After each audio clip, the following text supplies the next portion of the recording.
السلام علیکم ورحمۃ اللہ وبرکاتہ۔ ایک بہن کا سوال ہے کہ وہ کہتی ہے میں نے کسی عالم دین کو سنا ہے، وہ اپنے بیان میں یہ کہہ رہے تھے کہ جن عورتوں کو لیکوریا کا مسئلہ ہے وہ ہر نماز پہ اپنے کپڑے دھوئیں گی، وضو کریں گی اور پھر نماز ادا کریں گی، جبکہ وضو توڑنے والی احادیث میں اس بات کا ذکر نہیں ہے، تو عورتوں کو خواہ مخواہ کیوں ایسی مشقت میں ڈالا جائے جس میں شریعت نے ان کو نہیں ڈالا۔ سب سے پہلی اور بنیادی بات تو اس میں یہ یاد رکھیں کہ کسی بھی مسئلے کو تب تک اچھی طرح سمجھا نہیں جا سکتا جب تک اس کے موضوع کے متعلقہ تمام روایات کو دیکھ نہ لیا جائے۔ اس لحاظ سے امام ترمذی رحمۃ اللہ علیہ وہ پہلے شخص ہیں جنہوں نے اپنی جامعہ ترمذی میں اس کا اہتمام کیا ہے۔ وہ ایک باب قائم کرتے ہیں، یعنی جس میں انہوں نے مسئلہ ذکر کرنا ہوتا ہے، پھر اس کے متعلقہ ایک دو روایات ذکر کرتے ہیں، لے کے آتے ہیں، اور پھر نیچے لکھتے ہیں وفی الباب عن فلاں فلاں فلاں فلاں فلاں، یعنی اسی مسئلے کی احادیث فلاں فلاں صحابی سے مروی ہیں، ان صحابہ کرام رضوان اللہ علیہم اجمعین کے نام بھی لکھتے ہیں۔ لہذا ان روایات کو جب جمع کیا جاتا ہے، اس کو محدثین کی اصطلاح میں جمع الطرق کہتے ہیں، ایک روایت ہے تو اس کی ساری سندیں جمع کر لیں، اس موضوع کی ساری روایات کو جمع کیا جائے، پھر دیکھا جائے کہ مسئلہ نکھر کے کیسے آتا ہے۔ آپ صلی اللہ علیہ وسلم کے فرامین کی روشنی میں علماء نے یہ قاعدہ اخذ کیا ہے ما خرج من سبیلین فہو ناقض،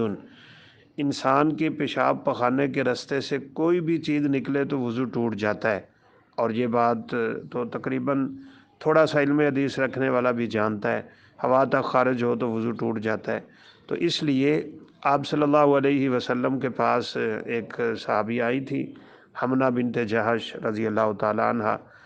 انہوں نے اپنے کثرت استحاضہ کی شکایت کی تھی کہ میرا خون چلتا ہی رہتا ہے چلتا ہی رہتا ہے،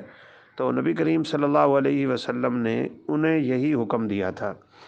پھر آپ نے ایک آسانی ان کے لیے ضرور کر دی تھی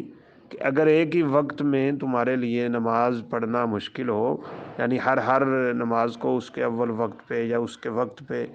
تو پھر تو ایک غسل میں دو نمازیں جمع کر لیا کر۔ تو یہ رخصت ضرور ہے ایسی بیمار عورتوں کے لیے جنہیں اس طرح کا مسائل کا سامنا کرنا پڑتا ہے۔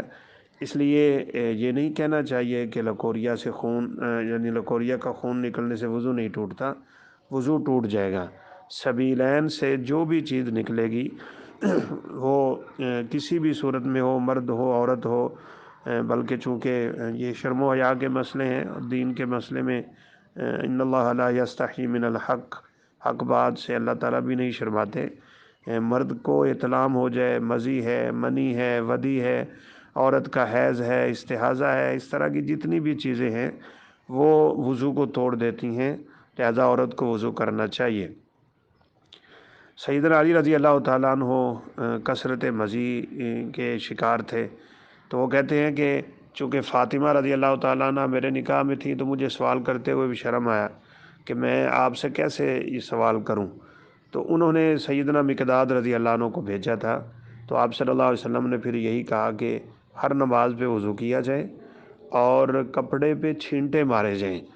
تاکہ وہ جو وسوسہ سا قائم ہو سکتا ہے وہ ختم ہو جائے۔ تو اگر کپڑے کو کوئی چیز اس طرح کی لگی ہے تو پھر اس کو دھونا بھی چاہیے، اور اگر کچھ تھوڑا بہت اشکال ہے تو چھینٹے مارنے چاہیے، اور وضو ہر نماز پہ بارد کرنا پڑے گا۔ واللہ اعلم۔ السلام علیکم ورحمۃ اللہ وبرکاتہ۔